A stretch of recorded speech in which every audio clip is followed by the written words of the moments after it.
And at the end of the night, the lady that I was staying with, we were staying with this couple, and of course she was Chilean. She said, "Marcus, I've never heard you speak like that. You didn't just speak well tonight, but you dominated the language." I'll never forget she used the word dominated the language. And I realized it wasn't me at all. I just asked the right questions and I let the audience steal the show.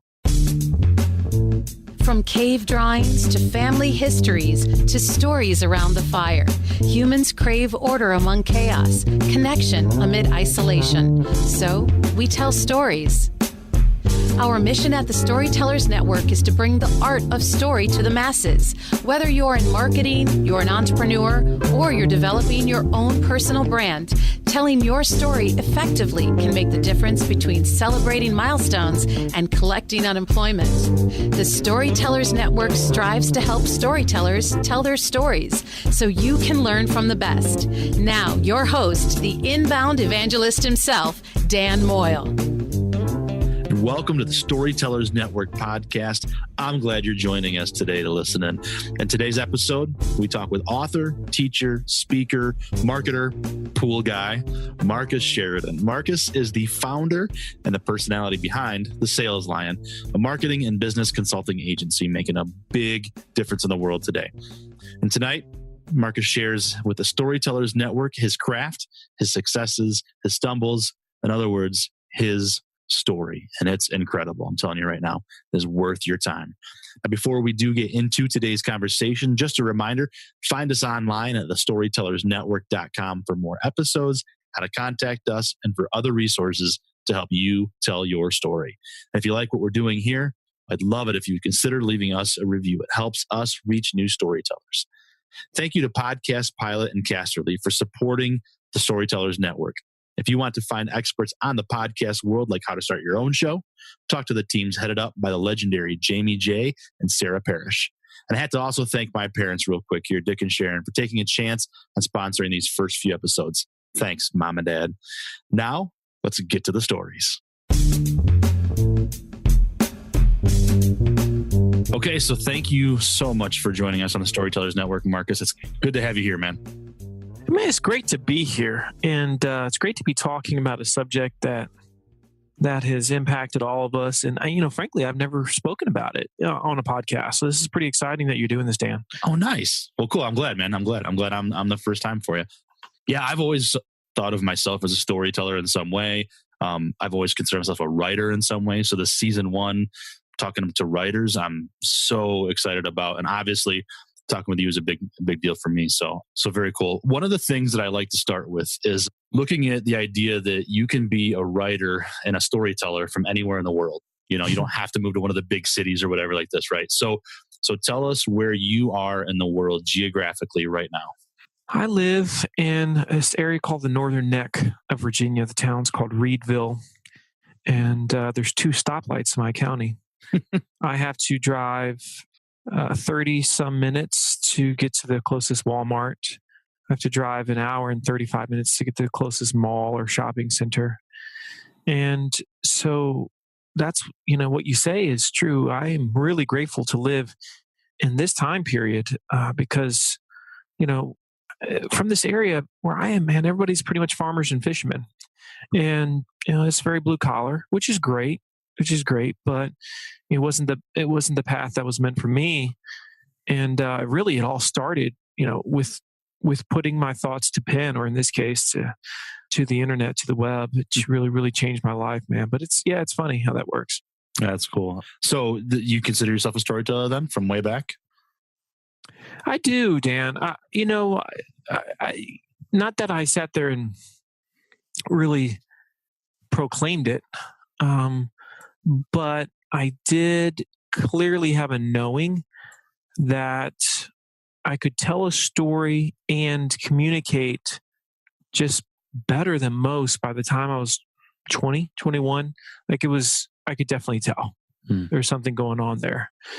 And so, since that time, I've just continued to obviously use the tool and try to refine it and try to see what makes something stick and land versus other things not. Always learning, right? Oh yeah. No, I mean that's the big key, man. Stagnation is a big problem for entrepreneurs, for people in general.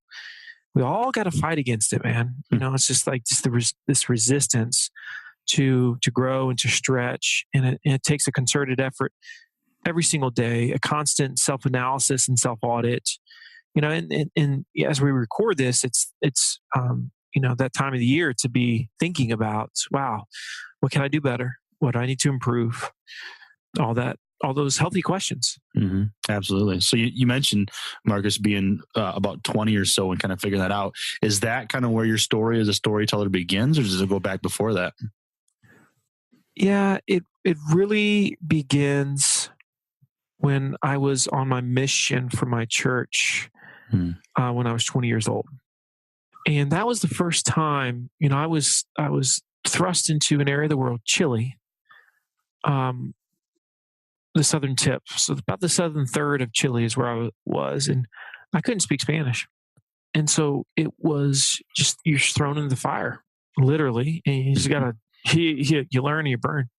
And so I had to teach people, and the simplest way that I could teach them was I had to teach from my own life, right? And I had to, because I didn't know the language in a complex way, eventually I did, right?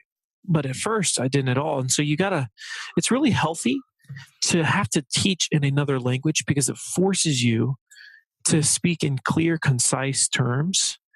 And you quickly realize that you don't have to say things in this incredibly detailed way, or, with extravagance, or, the semantics that you use. Sometimes the magic is found in the simplicity. Usually, actually, that's the case.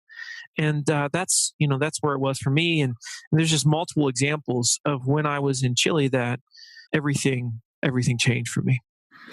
I love how you say that the magic is in the simplicity. I've been preaching that for a while myself as well. As a former TV writer for teleprompters, I love that simplicity. So that's cool to hear that.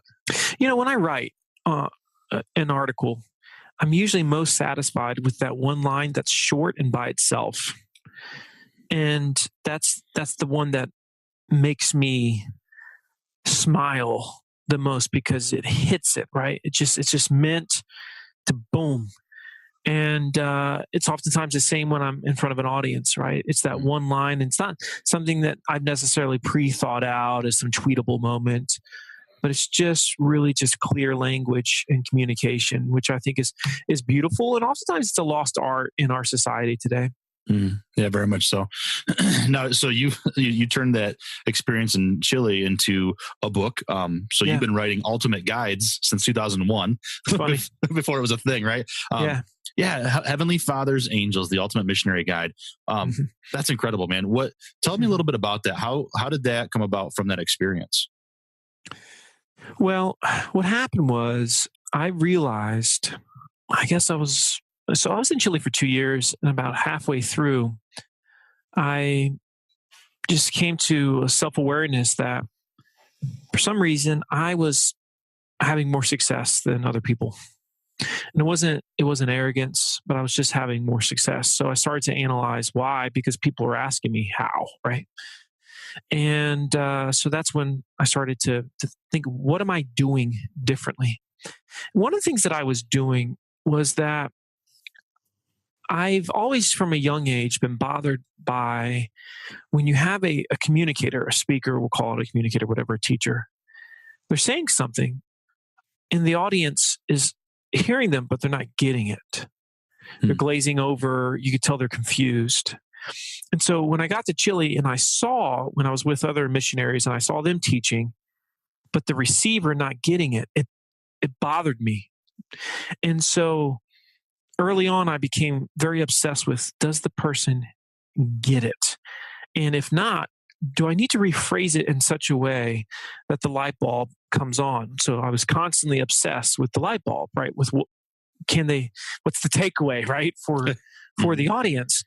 And so there was that. And then there was just basic styles of communication. Why do some people endear others so quickly?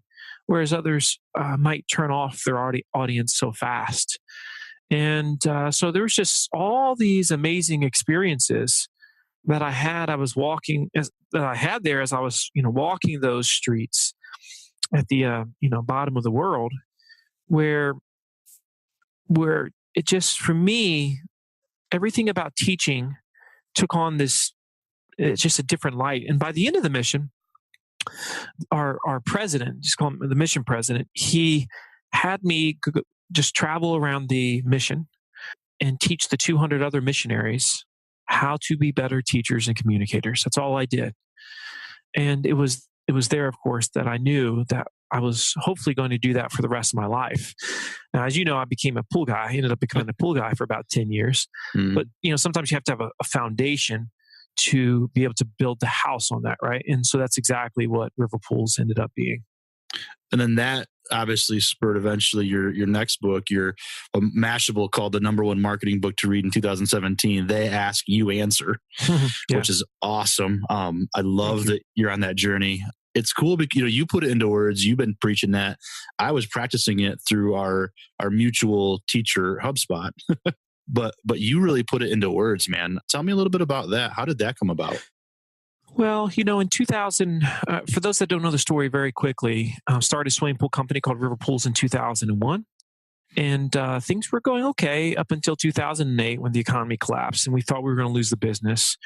And I was a few $100,000 in debt and literally just looking at bankruptcy square in the face. And a bunch of people said that I should file bankruptcy. But if I had filed, I'd have lost my home. My 2 business partners would have lost their homes.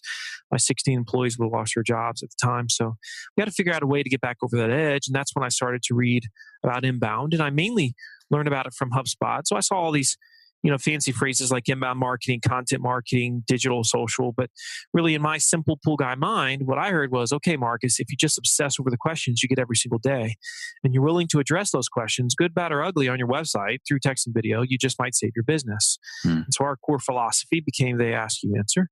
And that's exactly what I did. I brainstormed every single question I ever really had gotten from a prospect or a customer.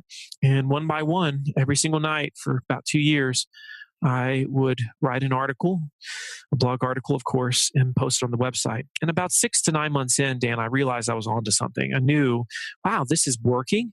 And there's even patterns of success, like stuff resonates more than other stuff. And the more I became obsessed with the way that buyers think and the questions they ask, even the hard ones, the more success we had. And so in November of 2009, I was turning 32 years old.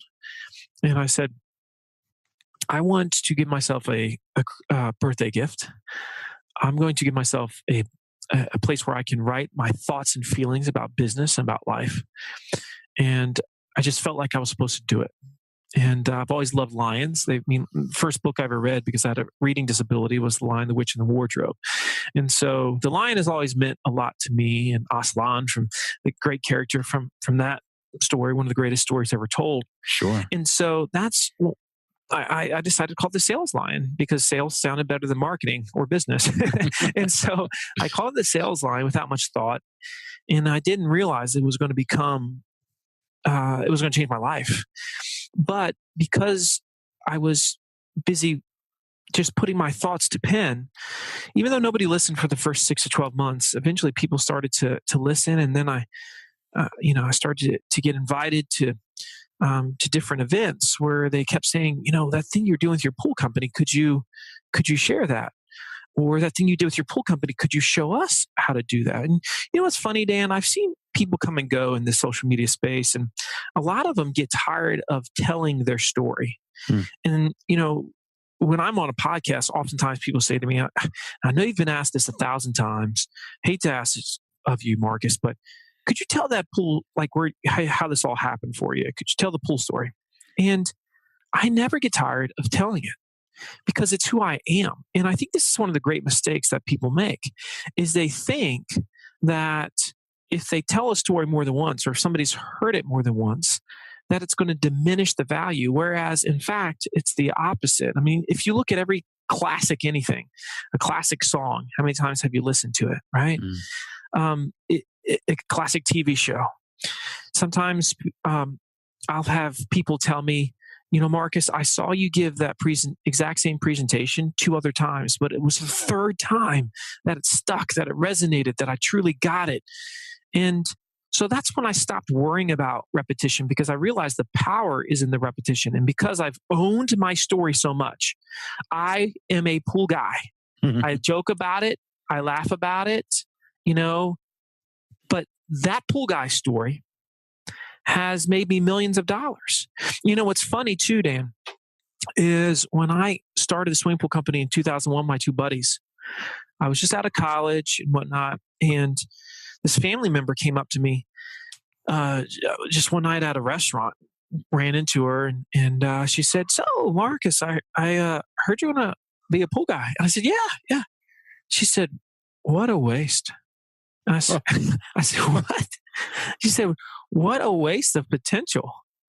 And I was so flabbergasted that I didn't even know what to say. Dan, I had no idea what to say. And of course, that pool guy story has been shared all over the world. I mean, the river pools example is literally taught in business schools today. And it's because of the pool guy title and story that really, really happened. I love it. Have you run into her since and just say, "Hey, so"? No, I'm just. I have. I don't mention it. Yeah, it's one of those unspoken. I was a tool, but that's what this person was thinking. But that's how it goes. People are people. Absolutely, yeah, absolutely. You got to love them. So as you tell that story and other stories, because obviously you build on your story, you went from the pool guy to the sales lion guy. You speak around the world. What is it about telling stories that you love so much? The power of story is that you can see it. And if you can see it, it just might stick. So we've all learned about how we've become such this visual society. In reality, we've always been a very visual society. We read books, but we're seeing the story.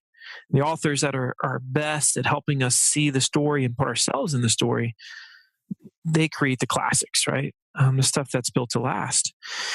And so this is the way that it's always been.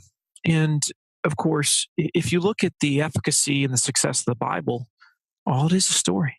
That's it. That's what resonates. If you ask somebody what resonates out of Numbers, it's a book in the Old Testament, they're going to struggle because it's a bunch of facts and figures and it doesn't resonate. Much like many PowerPoints today, if they're just graphs and charts and figures, it doesn't resonate.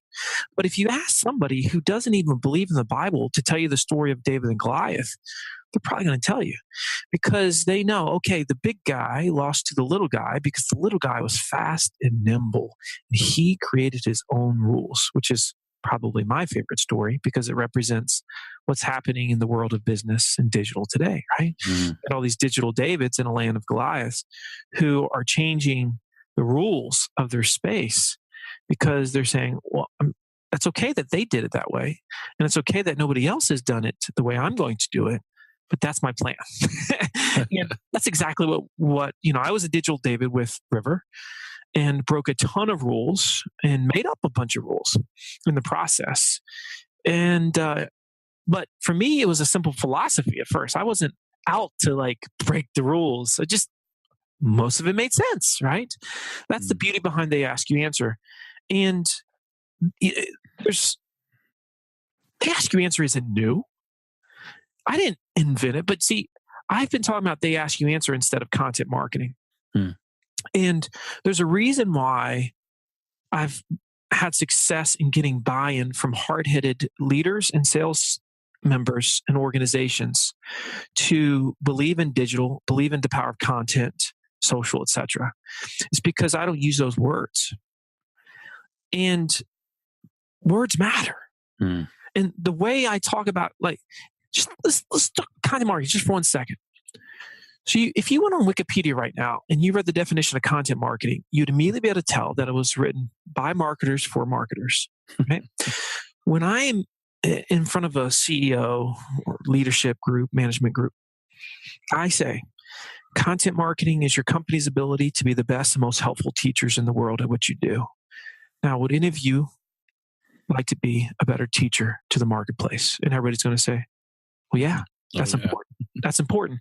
And that's going to be important in 50 years. And so, sometimes people say, well, will content marketing be around in 50 years? That's because they were given a bad definition. But if somebody said, is teaching going to be important to your business's success in 50 years? They're going to say, well, yeah, we got to teach, we got to communicate, we got to solve problems. Words matter. Words matter. And I know I'm getting a little bit off track to your original question, Dan. Oh, all these things, to me, they kind of overlap, and they, have this beautiful bridge between them. Mm-hmm. Absolutely. And that's the first time I've ever heard in a podcast somebody compare numbers in the Bible to PowerPoint. Yeah, it was awesome.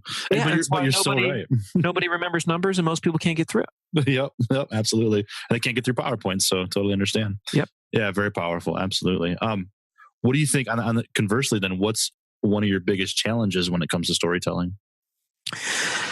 Well, I think, so there's a couple of challenges that, let me just phrase it this way. How do you become an elite storyteller? The challenge from going from good to great is when you involve the audience in the story. And if you're a great communicator, you say it in such a way that the audience is finishing your sentences for you. If they're not wanting to finish your sentences, they're not walking that trail with you, right? And so, give you an example. Let's say I'm speaking to an audience, right? It could be 100, it could be 1,000. So most people, when they tell a story, they're just going to tell a story. Me, I cannot help but to say, and of course, what did I do next? And of course, what did he say? Right? See, these and they're telling my story as I go. That's, to me, that's the highest level, because that's when in unison, you are walking down this glorious path together, looking around, and everybody sees that vision of what's being told. And many people don't quite reach that level. Does that make sense, Dan? Oh yeah, absolutely.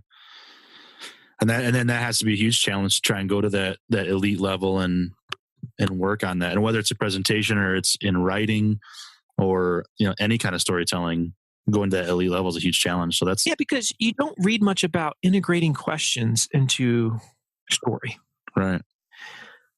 Oftentimes they're viewed as separate skill sets. I view them as intricately connected. Very much so. Even if the audience can't talk back, you still want to be able to ask questions and give it pause, let it rest. And what do you think happened next? Right? And then let it sit so everybody can contemplate. That's another skill that many don't quite understand with story is the power of silence, the power of emphasis, of slowing down, all these little elements, because you have to, if you're obsessed with your audience and what they're thinking, there's times when you slow down. There's times when you speed up. And there's times when they participate. And so if you can gather that balance, they just literally feel like they see themselves inside of what you're saying. That's wonderful, man. Beautiful sentiment, Marcus. I love that. So you're talking about speaking. How did you go from writer to speaker, or was the other way around? How was that tied together for you? Yeah, it was the other way around. For me, I was first a good communicator and teacher, and that helped me become a speaker, and then I became a writer. And in fact, that first book I wrote in 2001 or 2. And the reason why I wrote Heavenly Father's Angels was twofold. I wanted to tell the world what being a missionary had taught me, and one of these other missionaries that went out to be more effective. But I also had the purpose of, I didn't know how to type. Figure this was, I left on my mission right when the internet exploded. And so typing wasn't a major part of our lives. Like, I didn't know how to type really until I was 22 years old, and that book taught me how. So that was literally the two-pronged purpose, was to journal what I had learned as a teacher and how to be more effective. In my case, preaching the gospel, we'll call it, and then how to type. And then I became a pool guy, and the writing kind of stopped for a season. But I was speaking in a smaller scale. I was selling in the home, but I started to feel a restlessness that I wanted. I knew I had more that needed to be shared, and so that's where that whole They Ask You Answer started. And once I started to get more of an audience, if you look back at my original blog articles on River Pools, really bad. And you would say, wow, he wasn't a very good, just like Heavenly Father's Angels, man, it's sloppy writing. It's still got a bunch of typos, bad editing. It's a victory though, because it was the beginning of something special for me as a published author, right? I mean, that was cool. I was 22, 23 years old. And so it's just this great journey, that I've been on. And the speaking has gotten to the point now where, one of the things that makes me different as a speaker is that I will go into the audience and engage them. Not like nobody does this, but for the most part, most don't. As you know, Dan, you've seen enough talks. Most people just give the presentation. I want the audience to walk that trail with me. And so that's why I'm going to ask them questions, engage them. And what's interesting is the magic normally occurs with something that was unexpected, that was impromptu, that was what they said, right? That's cool. That's amazing.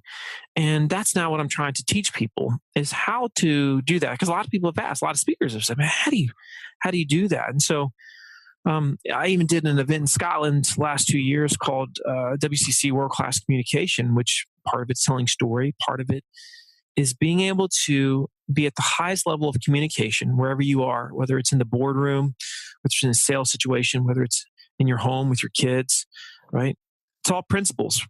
And if you get the principles and where they interconnect, well, then you can start to be so much more effective. You got some people that are strong writers, but they're terrible on stage. Why? Like, how's that happen? It blows my mind. Or people that are great on stage, they can't even talk to their own kids. People talk about social media all day long, and yet when they speak to an audience, they don't ask a question. That's not very social. How's that social? Yeah. Right? Talk about engagement.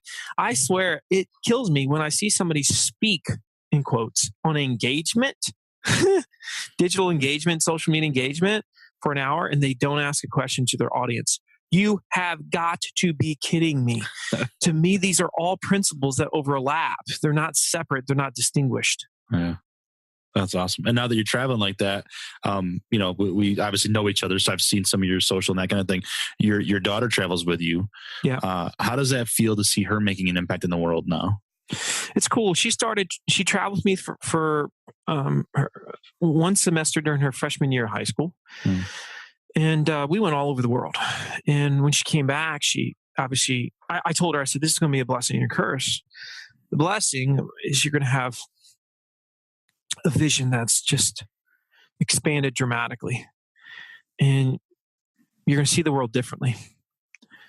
The curse is you're going to see the world differently, and you're going to go back to school, and school is going to drive you crazy because you're going to see the inefficiencies, the deficiencies, the redundancies, the lack of creativities, and you're going to say, Dad, this is terrible. And that's exactly what happened. And so it wasn't, she wasn't saying that out of like arrogance. She just was like, we're in a small town. There's one school, public school. And it's, honestly, it doesn't have a very high bar. They're doing the best they can, but it just didn't satiate her at that point. And so she finished school a year early and is going to college next year.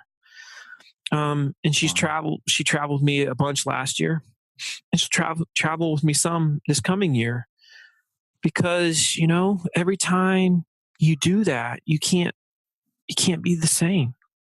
You become a different person. And, we just watch people and we observe them, right? And not in a judgmental way, but, ask a lot of questions. Why? And that's a mindset we have in our home, that if our kids ask any question to me, oftentimes as parents, we tend to want to answer quickly. But if we're really thinking at a higher level, the idea is that we help others, our kids, our audience, discover truths for themselves without us having to tell them first. Because if I tell you something, Dan, you don't own it for you. It's not yours.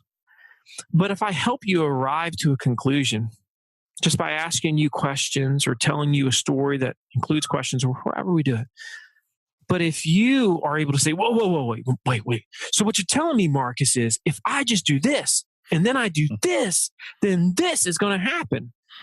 That's the moment, right? That's the light bulb moment. That's why we do it this way. That's why if we integrate power of great questions with story, then they can discover truth for themselves. And so I do it with my kids, but it's no different than with them in an audience of 1,000 people. Same thing.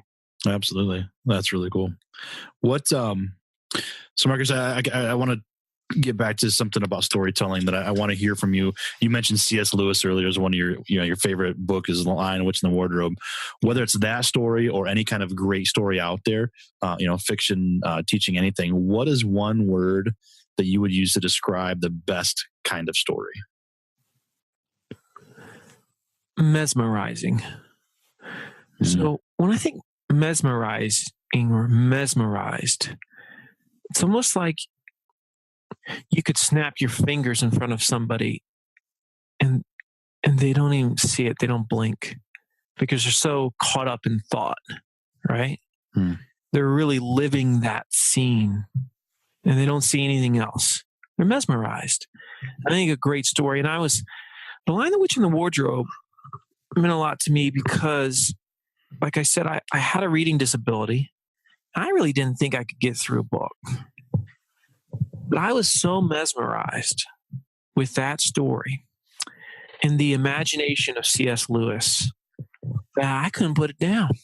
I couldn't put it down. And it took me forever to read it because I was ding dong. But eventually, of course, I did. I did. And it started a chain of a love of learning and a love of reading eventually. But yeah, that's the word I would use. Mesmerizing. I like it. And then, so, inspiration right there is, even if you have trouble reading or for anybody, parents of younger kids or anything, if they're having trouble, you've made it. You're a writer, you're a published author twice, plus the million words on the web. So it doesn't have to define you at all, does it?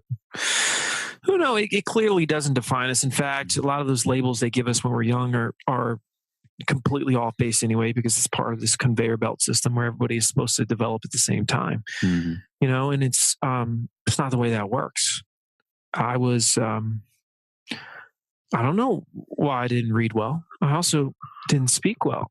I had to go to speech classes when I was young. I had a huge fear of public speaking, even as a teenager. But, life has its funny ways, right? And here I am today. Here I did. I do it for a living. So yeah, I'm not a big fan of early labels. Yeah. And you and I are both faith guys. You say life's funny. I think it comes back to our faith. God's got a wicked sense of humor, doesn't he? He uses our weaknesses, Yeah. Yeah, he does. And he allows it for weak things to become strong.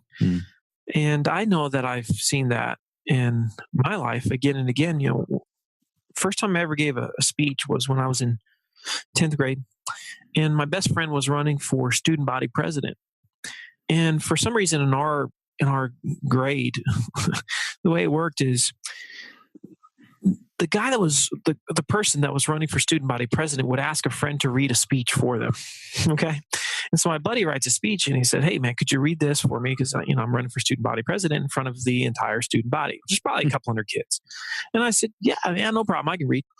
And so as soon as I started reading, Dan,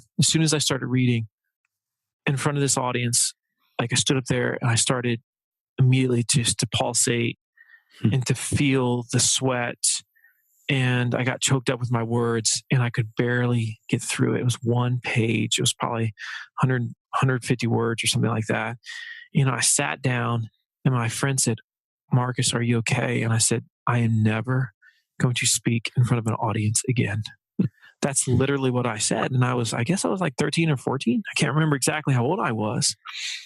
And then it was funny. I started to go to church when I was 17.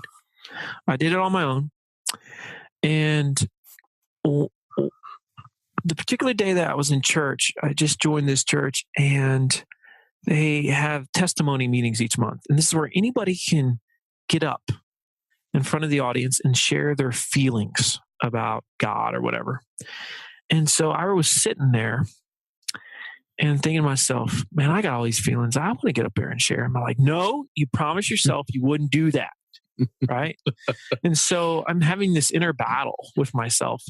And then all of a sudden, I literally it's almost like I'm watching myself walk up to the pulpit.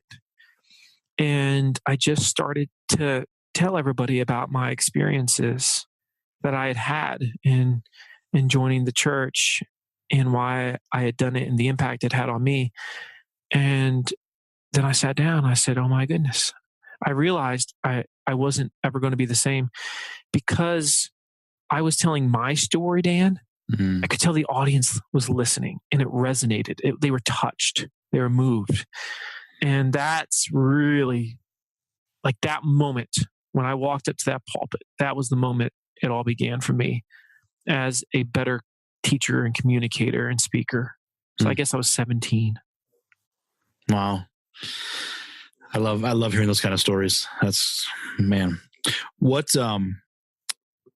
at some point in the last few years here, have you looked around and kind of thought to yourself that you sort of made it without like getting stagnant, of course, but have you looked around and said, man, I really kind of think I've made it as a storyteller? Well, I think everybody's probably different with this. I've had people ask me that. Because, by this, I'm speaking to, I don't know how many thousands a year at this point, but it's a lot. And I never really stopped to think, oh, wow, I've really gone places. It's hard to describe. I do recognize that I'm fulfilling more of my mission. But I think because I have so much more mission to complete that I definitely don't feel satisfied. I mean, I'm satisfied in some ways because I'm very present in my kids' lives.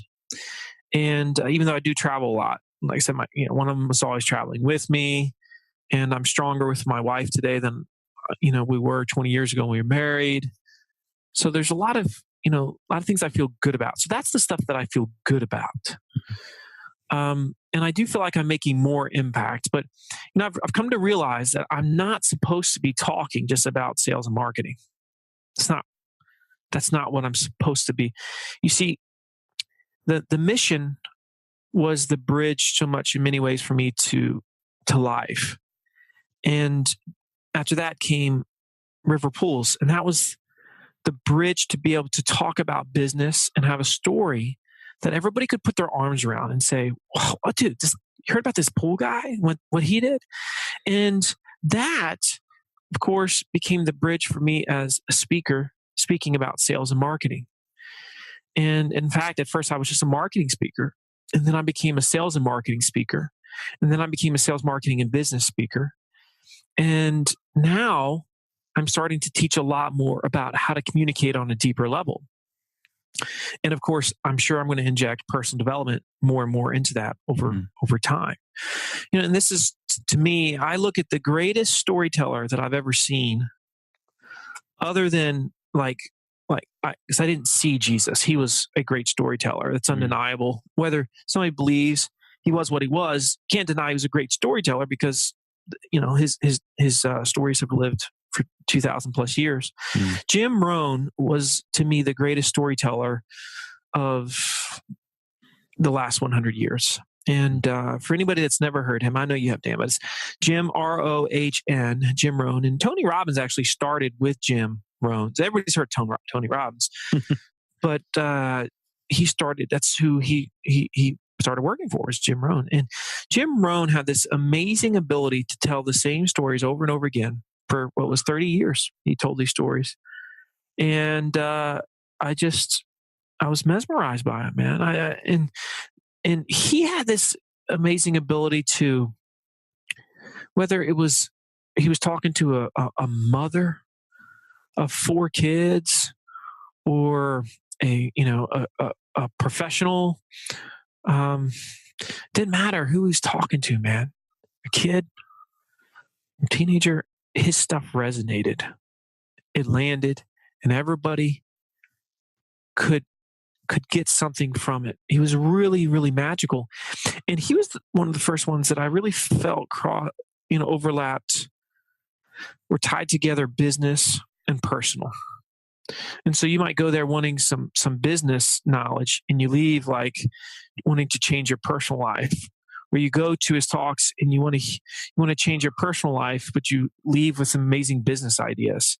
He had that ability, man, and it's just so magical. So if you're listening to this right now and you've never taken the time to listen to Jim Rohn, who is a masterful storyteller, please go to YouTube and take a moment to do it. And people probably have heard a lot of his quotes too. I mean, he was obviously as prolific of a speaker as he was and storyteller. Tons of quotes out there. Of course, we all see Facebook memes, so I'm sure yes. A lot of them are out there for him. So yeah, that's a great tip.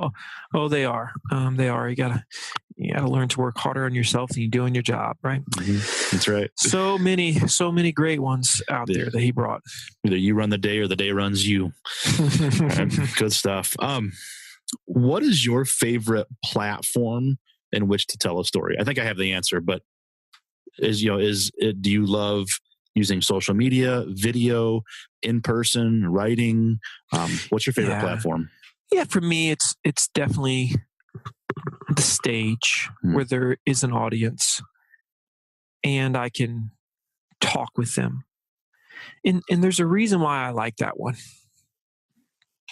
Because whether it's an audience of one or an audience of many, when you tell a story the right way and you're having this moment, you can stop and reflect on the moment so that almost everybody in the room looks down upon themselves and analyzes, why do I feel this way right now?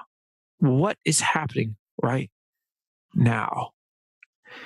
And because of that, I've had some really crazy experiences, Dan. Let me give you an example. I was speaking at a landscaping convention over the course of 2 days and spoke just about business over the course of, it was 2 days and I think 4 different sessions that I taught.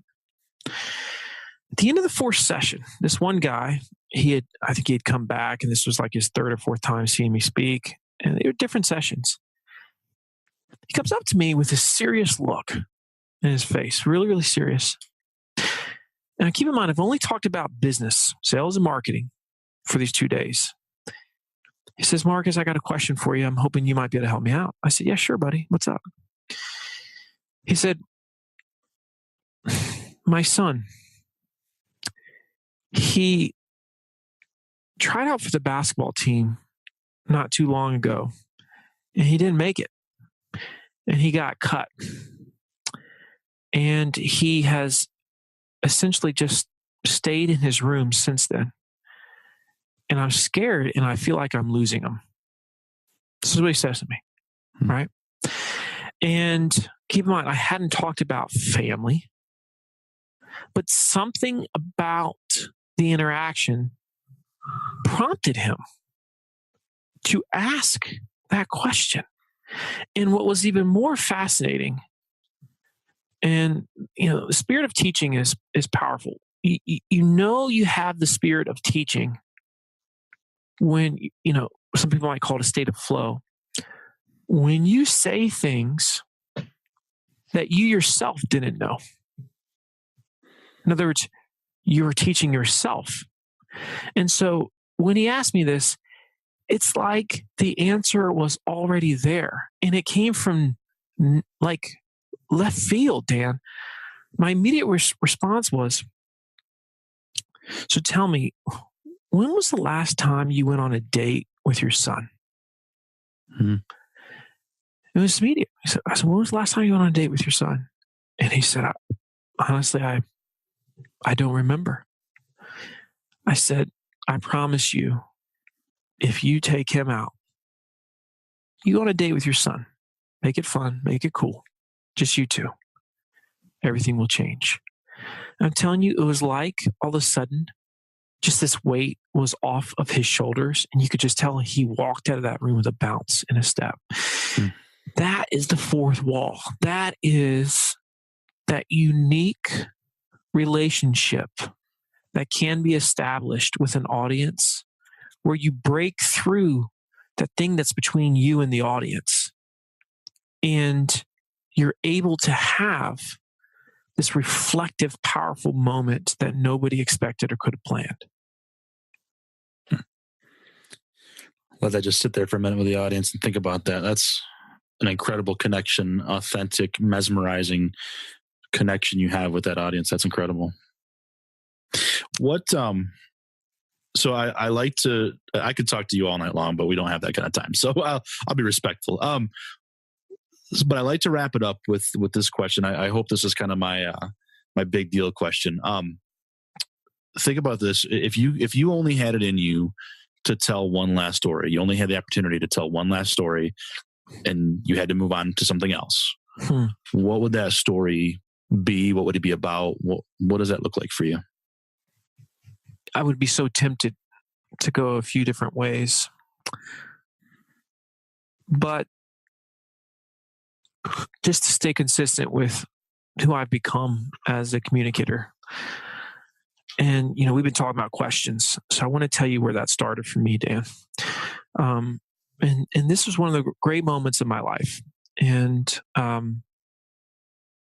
just thinking about telling the story, it just puts me back in that place. So I had been in Chile for 3 months, and I was struggling with the language bad. I was struggling so bad that I thought that I needed to go to the ear doctor and see if my hearing was okay, because I just couldn't seem to understand the people very well. And I was struggling to really put my thoughts into Spanish well. And I was at wit's end. And at the time, I was with a Chilean companion. Okay, so usually when there's always two missionaries, pretty much. And so I had a Chilean companion, and of course he spoke Spanish perfectly, right? And we had scheduled a baptism. Now, and this baptism was a unique situation because the person that was getting baptized,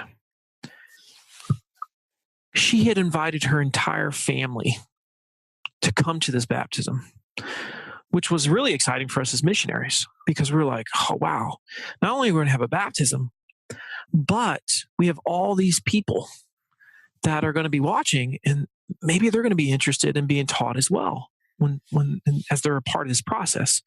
And so we had our hopes up really, really high for this baptism. And so in Chile, how it works is you get baptized in a font, and the font's like a really big bathtub. And so because it takes a while to fill it up, you got to fill it up about 2 hours before the baptismal service. And so the night of the baptism arrives, and there's probably about 100 people there. It's huge. A ton of people from the church and a ton of non-members of this church. They come and they're there, and I'm just so excited. We're excited. And so as soon as we go to the baptismal font, to do that, you got to open up the doors to the font. So we get everybody around the baptismal font, and then we open up the doors. And as soon as I open up the doors, my stomach, it just sinks because the font is empty. It's empty. Mm-hmm. Somehow, somebody had pulled the plug on the font. Mm-hmm. And in this moment, it was like pure panic and shock. Now there was a set of sister missionaries, myself and my companion. The two sister missionaries, female missionaries, they were from Chile, so they spoke Spanish. My companion, who had been out as a missionary for over a year, he spoke Spanish, and there was me, the dummy. And so everybody's panicking, and all of a sudden, my companion says, "What are we going to do?" And the weirdest thing, craziest thing, they all three looked at me at the same time. Almost like, "Marcus, what are you going to do?" And so I don't know what happened. I mean, I know what happened, but I said, "Okay." And I got everybody back into the chapel. And I said, "Everybody, we need a little bit of time to fill the font back up." And I asked a question to the audience. And so somebody started answering it. And then as that somebody started answering it, another person jumped in and started to have a conversation with that person. And then I asked another question on top of that. And then suddenly you had this powerful conversation, this teaching moment that was occurring between members of the church and non-members of the church. And it was this beautiful gospel discussion that was going on. And you could feel a weight. It was like a powerful, just aura had settled in on the room, like a fireside moment. You know what I mean? And before I knew it, my companion was waving to me from the back of the room, and the font was full. And it was literally like I had snapped my fingers. And the baptismal service went off beautifully. It was easily the most successful I'd ever had. And at the end of the night, the lady that I was staying with, we were staying with this couple, and of course she was Chilean. She said, "Marcus, I've never heard you speak like that. You didn't just speak well tonight, but you dominated the language." I'll never forget, she used the word dominated the language. And I realized it wasn't me at all. I just asked the right questions, and I let the audience steal the show. And because they were the star, right? Then it made for what was an unforgettable, magical experience. And that's the moment when I realized that it's in questions that all the answers are found. And it's been the foundation of my communication since that time. A great last story. You gave me goosebumps there. Very cool, Marcus. Well, thank you so much for sharing your story, what moves you, everything about this whole deal with the Storytellers Network. A wonderful time. Where can folks hear more of your story, read more of your story, connect with you? What's the best way to find Marcus Sheridan? Yeah, you can find me at The Sales Lion, Lion, like Aslan, at thesaleslion.com. I'm at The Sales Lion on Twitter. Or you can just email me, marcus@thesaleslion.com. I'm happy to answer your personal questions anytime. Absolutely. And I can testify to that one. Marcus has been very generous with his time with me over the years, and it's been a great connection, and I appreciate your time tonight too. My pleasure, Dan. This was really, really fun. Thank you so much to our guest, Marcus Sheridan. Be sure to visit Marcus online, like he said, thesaleslion.com. You can also find links in our show notes. And if you enjoyed this episode, please consider sharing it all over the place. Facebook, LinkedIn, Instagram, Twitter, email, text to somebody. Anywhere you can share with other storytellers is always helpful and much appreciated. And please consider leaving us a review as well. Thank you so much for that. Today, a great big shout of gratitude to our partners here at the Storytellers Network. First, a quick thanks to my parents, Dick and Sharon, for taking a chance on sponsoring these first few episodes. And to our partners at Casterly and Podcast Pilot, thank you. I bow to your amazingness. Thanks so much for making the world of podcasts a better place. Jamie J. and Sarah Parrish and the rest of the team over there is a bunch of terrific human beings, and you'll just be better off with them around you. Without their support, the Storytellers Network would be just a dream. Until next time, here's to telling our stories and having stories to tell. Cheers.